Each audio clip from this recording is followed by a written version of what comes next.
UPPCL 2.0 channel में आपका स्वागत है। वीडियो पूरा देखिए, प्रत्येक क्वेश्चन को विस्तारपूर्वक समझाया गया है। चलिए दोस्तों, अगर आप हमारे चैनल पर नए हैं तो चैनल को शेयर, सब्सक्राइब और लाइक ज़रूर करें। यहाँ जैसे कि क्वेश्चन दिया गया है वेल्डिंग ट्रांसफार्मर में, वेल्डिंग ट्रांसफार्मर सेकेंडरी में क्या स्टेप अप करता है। तो वेल्डिंग ट्रांसफार्मर सेकेंडरी में क्या स्टेप अप करेगा, सबसे पहले ट्रांसफार्मर का डिजाइन करते हैं। इस हिसाब से ट्रांसफार्मर होता है वेल्डिंग ट्रांसफार्मर। तो सेकेंडरी में होते हैं फेरे कम। जब फेरे कम होंगे, ठीक है, जब फेरे कम होंगे तो यहाँ पर मोटा चालक उपयोग में लाया जाता है। जब चालक मोटा उपयोग में लाया जाएगा तो यहाँ धारा का मान होगा ज़्यादा, ठीक है। और प्राइमरी में फेरे होते हैं अधिक, ठीक है। जब फेरे अधिक होते हैं तो तार होता है यहाँ यूज कैसा, पतला। जब तार पतला यूज होगा तो इसका रेजिस्टेंस हो जाएगा ज़्यादा, धारा का मान हो जाएगा कम। तो द्वितीयक में धारा का मान ज़्यादा होता है। अब प्राइमरी में वोल्टेज अधिक होता है और सेकेंडरी में वोल्टेज होता है कम।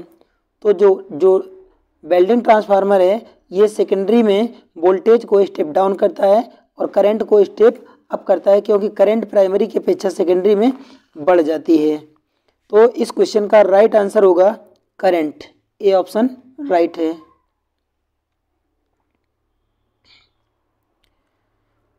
नेक्स्ट क्वेश्चन यहाँ पर दिया गया है वेल्डिंग ट्रांसफार्मर में क्या स्टेप अप करता है। ये वेल्डिंग ट्रांसफार्मर यहाँ पर दिया गया है, ठीक है।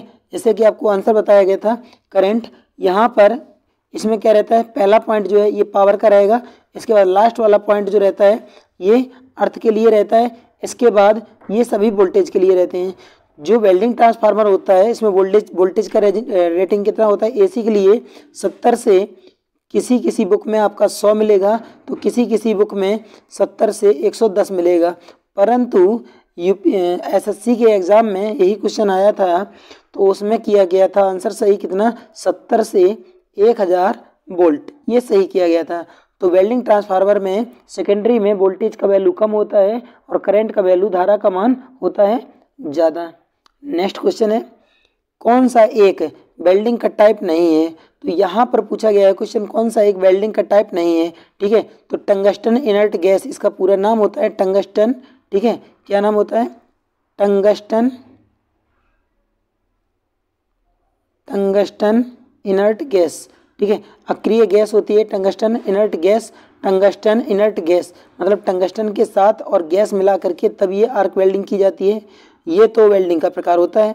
कार्बन आर्क वेल्डिंग ये भी वेल्डिंग का प्रकार होता है। प्लाज्मा वेल्डिंग ये भी वेल्डिंग का प्रकार होता है।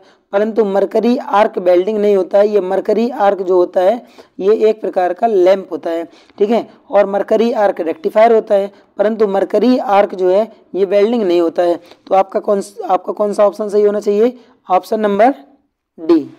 ऑप्शन नंबर डी सही है।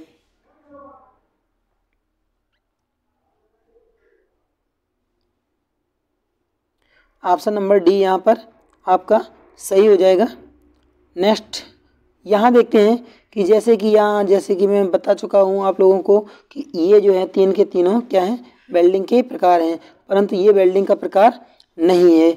यहाँ पर ये मरकरी आर्क रेक्टिफायर दिखाया गया है। ये क्या करता है, मरकरी आर्क रेक्टिफायर का मुख्य काम क्या है, मरकरी आर्क रेक्टिफायर का मुख्य काम है DC सप्लाई को, किसको, DC सप्लाई को AC सप्लाई में रूपांतरित कर देता है, ठीक है। और ये आर्क रेक्टिफायर जो होते हैं, मरकरी आर्क रेक्टिफायर, ये होते हैं दो प्रकार के।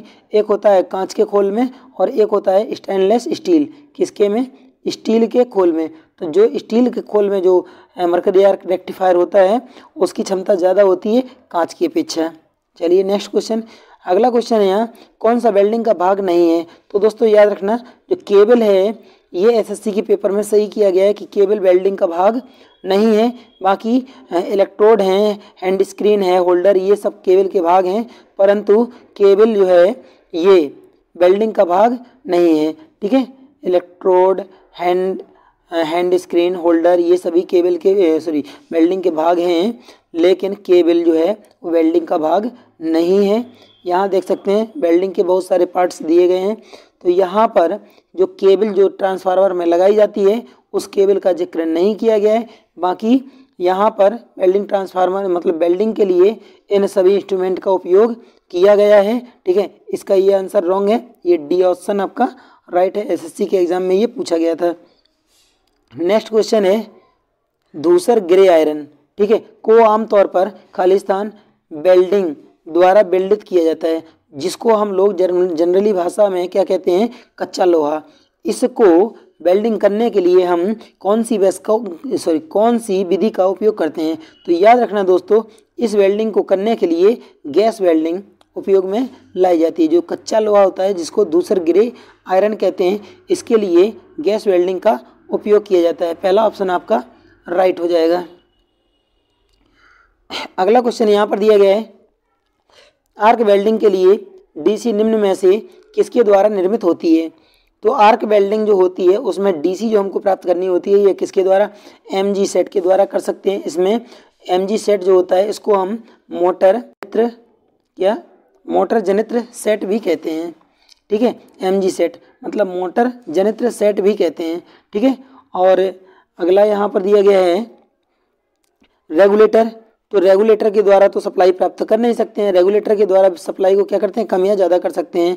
अगला लिखा है ट्रांसफार्मर, वोल्टेज सप्लाई को कम या ज़्यादा करने के लिए उपयोग में लाया जाता है। फिर लिखा है नन ऑफ दीज, ठीक है, तो इसका भी हम लोग उपयोग नहीं कर पाएंगे। तो यहाँ आपका आंसर क्या हो जाएगा? एमजी सेट राइट आंसर हो जाएगा। नेक्स्ट क्वेश्चन यहाँ पर दिया,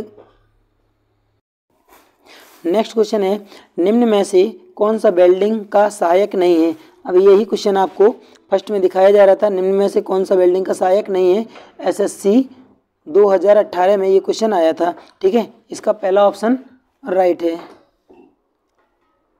अगला इलेक्ट्रिक आर्क वेल्डिंग प्रक्रिया में तक मतलब कितने डिग्री सेंटीग्रेड तक का तापमान उत्पादित होता है? तो आप लोग याद रखना, ये यहाँ पर दिया गया कितने डिग्री सेंटीग्रेड तक तापमान उत्पादित होता है। तो 5550 डिग्री सेंटीग्रेड तक तापमान उत्पादित होता है, परंतु यहाँ पर जो उपयोग में लाया जाता है वो कितना होता है? प्रक्रिया के दौरान जो है ये 3500 डिग्री सेंटीग्रेड तक ताप होता है। परंतु यहाँ आपका आंसर हो जाएगा क्या? यहाँ पर आपका राइट आंसर हो जाएगा डी सही, क्योंकि इसमें दिया गया है कि इलेक्ट्रिक आर्क वेल्डिंग प्रक्रिया में कितने तक तापमान का उत्पादन होता है। तो अधिकतम पूछा है कि अधिकतम कितने तक तापमान का उत्पादन होता है, तो ये डी ऑप्शन आपका राइट रहेगा। परंतु जो कार्य के लिए हम उपयोग में लाते हैं वो होता है 3500 डिग्री सेंटीग्रेड। ठीक है, आपका आंसर यहाँ पर डी राइट होगा। नेक्स्ट दिया गया है इलेक्ट्रिक आर्क वेल्डिंग प्रक्रिया में धारा का उपयोग होता है। यहाँ पर दोस्तों ये एम्पियर रहेगा सभी जगह। ठीक है, धारा का उपयोग होता है, तो कितनी धारा का उपयोग होता है? तो आप लोग याद रखना, ये कितना 100 एम्पियर से कितना 350। ठीक है, 100 एम्पियर से 100 एम्पियर से 350 एम्पियर, क्योंकि इसमें ऑप्शन इससे ज़्यादा है ही नहीं, इसलिए आपका डी ऑप्शन राइट हो जाएगा। परंतु जब वेल्डिंग करते हैं, जो आर्क वेल्डिंग करते हैं, उसमें करंट का मान लगभग 5000 एम्पियर तक हो जाता है। यहाँ पर सबसे अधिकतम ऑप्शन आपका यही दिया गया है, तो डी ऑप्शन आपका राइट हो जाएगा। नेक्स्ट क्वेश्चन है galvanising is a process of applying a layer of.